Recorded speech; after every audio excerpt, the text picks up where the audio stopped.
Now moving on to our committee department reports, we have our city manager's report from Mr. Sanders. Mayor, would you mind if I step down to the podium? I've got a couple of charts to show the people. Thank you.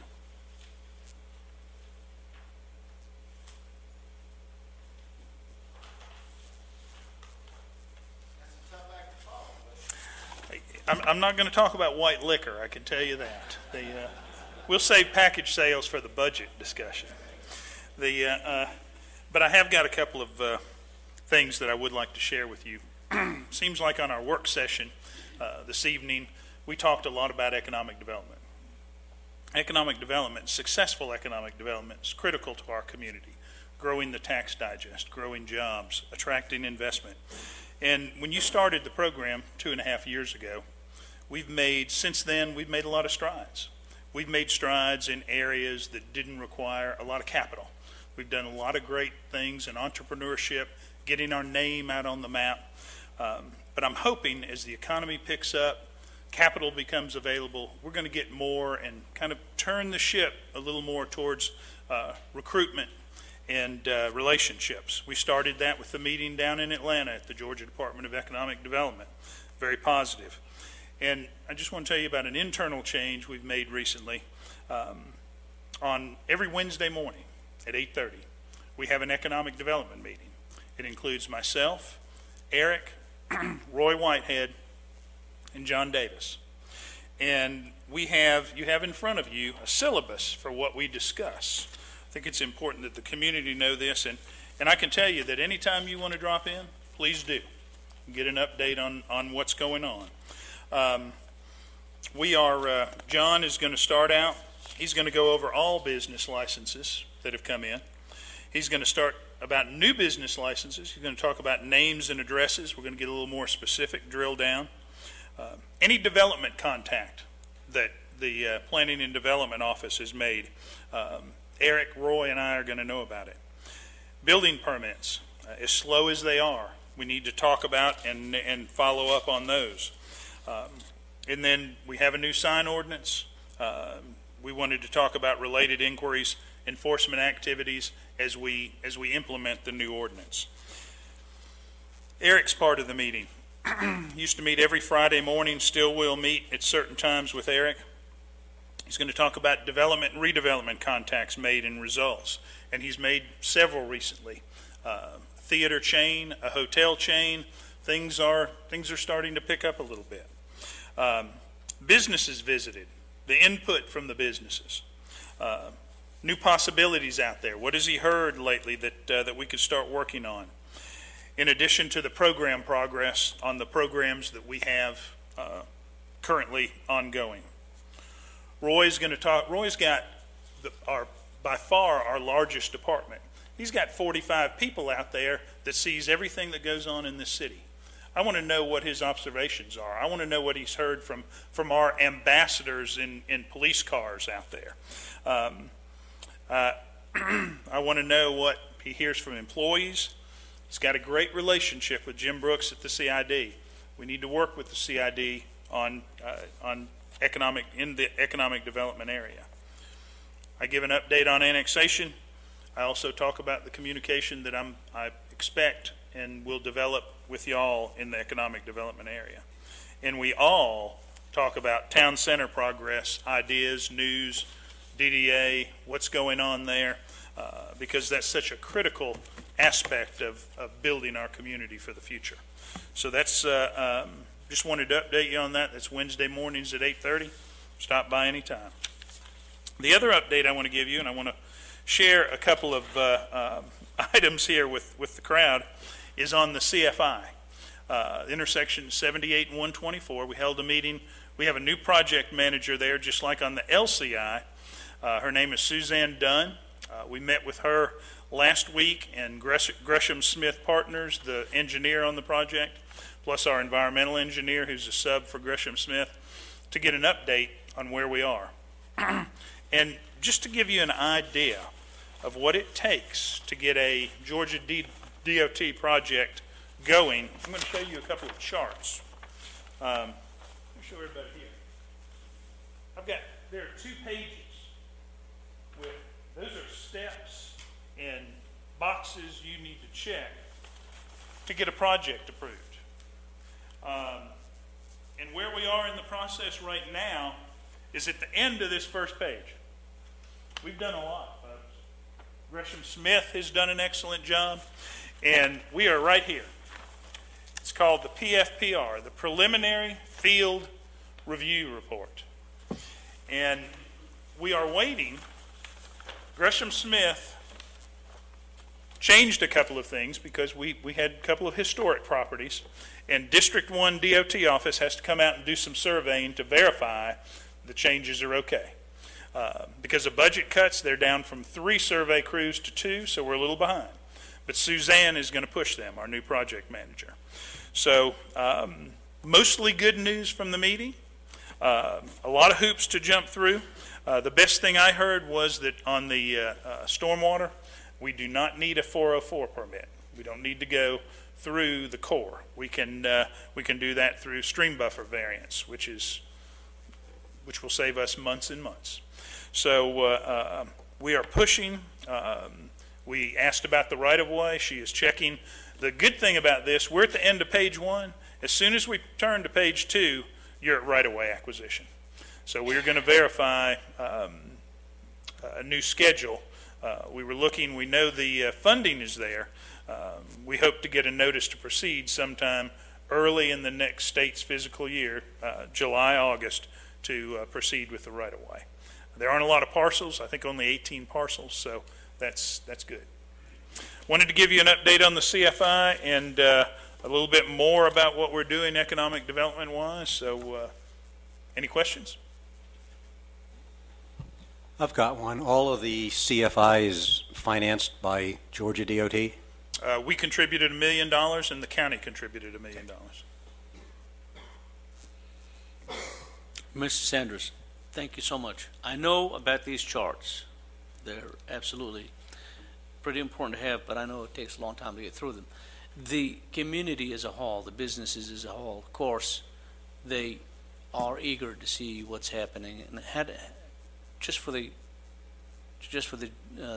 sake of the public we have here, how do they know what's happening and how they may be affected if the CFI begins to take shape immediately?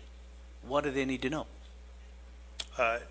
Anything they need to know, they can certainly call my office at City Hall. We are, we're finalizing the preliminary plan. Once that's done, we can turn towards right-of-way acquisition. There have been, I know it's been quite a while since there has been a public hearing, town hall meeting about the project. That may be something that we could talk to DOT about. But I think we need to get through this preliminary, the field report review, get it approved, and then we'll have a design to work with that we could go back to the people with and say, here's what it is, here's what the traffic flow will look like. And it's quite impressive. Thank you very much.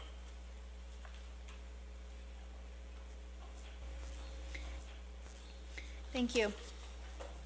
We have no consent agenda tonight. For old business, our public hearing, we have a first reading on CUP 13-01, consideration action on application by Budget Car and Truck Rental of Atlanta for a conditional use permit for an automotive and truck rental facility and request for variances from the zoning and landscape ordinances and development regulations for the 1.11 plus or minus acre property, Zone BG General Business District, located at 2960 West Main Street, Snellville, Georgia, tax parcel 6051011. Do I have a motion to waive the first reading and place this on our March 25th calendar?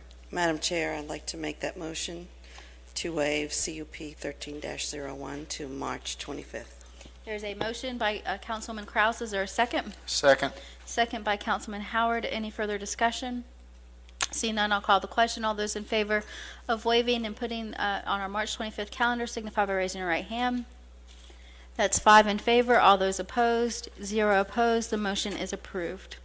That then brings us to our new business. We have consideration action on an ethics complaint filed by Russ Nusspliger, I can't say his last name, I apologize, representing Gwinnett Ethics. Councilman Emanuel. This was originally on the agenda back in January. In January, I sent a letter to Gwinnett Ethics. I felt we had to entertain something on this motion since it was a citizen complaint. You can't just ignore it and sweep it under the carpet. However, there are some issues that I think might be addressed a little better than a public hearing. So on January 19th, I sent an email to Gwinnett Ethics asking them to possibly consider other ways of handling this matter and causing less divisiveness and less harm for the council. Received a response, and they're agreeable to doing it. So at this point in time, it really falls to Mr. Sabah and Gwinnett Ethics to get together, decide what they're going to do and how we proceed. We also have the matter of George Anderson and his ethics complaint that is currently going to be evaluated by a court, which will tell the city how we should proceed on these matters.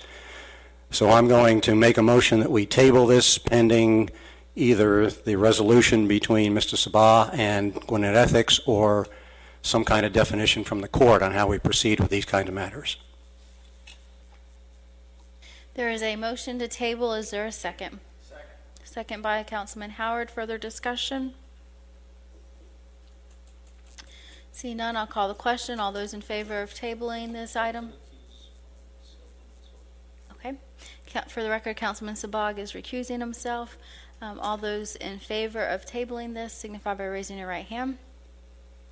That's 4 in favor. All those opposed? 0 opposed. The item is tabled. Brings us then to B, consideration action on a resolution to enact a moratorium for assisted living facilities, community living arrangements, family personal care homes, and group homes.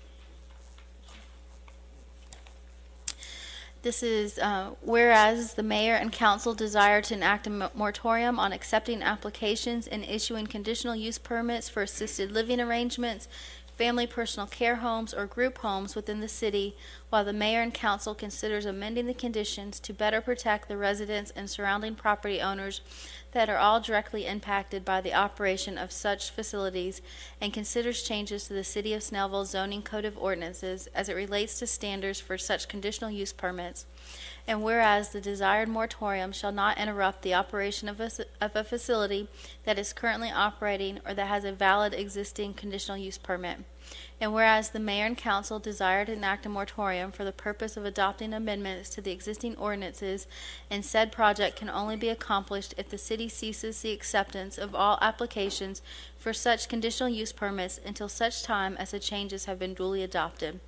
And whereas the mayor and council have determined that the moratorium period should be through and including May 30th, 2013, and whereas the mayor and council have determined that this moratorium justifies the passage of an emergency action that should be effective upon adoption without delay, it is hereby ordained by the mayor and council of the city of Snellville that a moratorium is hereby imposed, barring the acceptance of any application or the issuance of any permits for conditional use permits for assisted living arrangements, family personal care homes, or group homes within the jurisdiction of the city of Snellville, Georgia, for the period beginning on the date of adoption of this ordinance and ending at midnight on May 30th, 2013. The Department of Planning and Development is hereby directed not to issue any permits or accept any applications on same. Do I have a motion to approve this resolution? Madam Chair, I'll take that motion and make a motion to approve that resolution to enact a moratorium for assisted living facilities, community living arrangements, family personal care homes, and group homes. There's a motion by Councilwoman Kraus. Is there a second? Second. Second by Councilman Emanuel. Any further discussion? I think we just need to explain that there have been a number of state and federal regulations released, and our staff needs to properly evaluate them before we can come to a conclusion in terms of how group homes should be handled. So there's a very valid reason for this. We want to make sure that we are in compliance with federal and state laws. We can only do that with a proper study of this, and that's the reason for the moratorium. Further discussion? Add to what Councilman Emmanuel just stated, we actually already have a moratorium in place, and this is expanding it until the end of May to give our staff a little bit more time to look into this. If there's no further discussion, I'll call the question. All those in favor of passage of the resolution as read signify by raising your right hand. That's 5 in favor. All those opposed, 0 opposed. The resolution stands approved. That concludes our agenda. Now for our council reports. Councilman Howard. Thank you, Mayor. I know that this body here and all of y'all sitting out there, share a heavy heart tonight with the loss of Carol Witt's son. Their family is devastated. I can't even begin to imagine getting that phone call. So tonight, that's going to be my report, as I'm sure others will chime in as well. But tonight, just hug everybody a little tighter, because you just never know. You just never know. Thank y'all. Councilman Emmanuel. I don't have anything to say except to echo what Councilman Howard said, and our hearts are with the Witts family, and we just hope that they get through this as well as can be expected. Councilman Kraus. No city report, but please keep Tom and Carol in your prayers. Thank you. Councilman Sabag. Same here. All I ask is God bless them and intervene. These are very difficult times. On a second note, I had spent about 45 minutes with the South Gwinnett High School band as their series. I think they have something called the lecture series. I am so impressed with the group of young men and women at the high school, very well behaved, large group. You could drop a pen and hear it. I mean, amazing. My hat is off to the leaders of that school. I think we have a great future coming out of that high school, and I appreciate all the teachers and the students who will really take education very seriously, because that is really the only thing later on in life, once they grow, find that this is a big thing they can lean on. So I'm in support of all the educators out there. Thank you, South Gwinnett. Thank you, Councilman Sabag. Now for the mayor's report. My thoughts and prayers go out to the Witts family. I couldn't imagine what they must be going through. On a happier note, I want to invite everyone to come out to Snellville Middle School this Saturday, March 16th from 9 to 1 o'clock. We will be hosting the first annual, hopefully annual, job fair for all of our citizens who are unemployed or underemployed. That will be in the gym at Snellville Middle School. Also, want to thank everyone who came out to the park this past Monday for the new playground equipment. I want to thank staff for their hard work. They came in on a Saturday to help that get set up. So thank you to our Public Works Department and to our Parks Department for everything they did in making that possible. And that concludes my mayor's report, and we will now open it for public comments.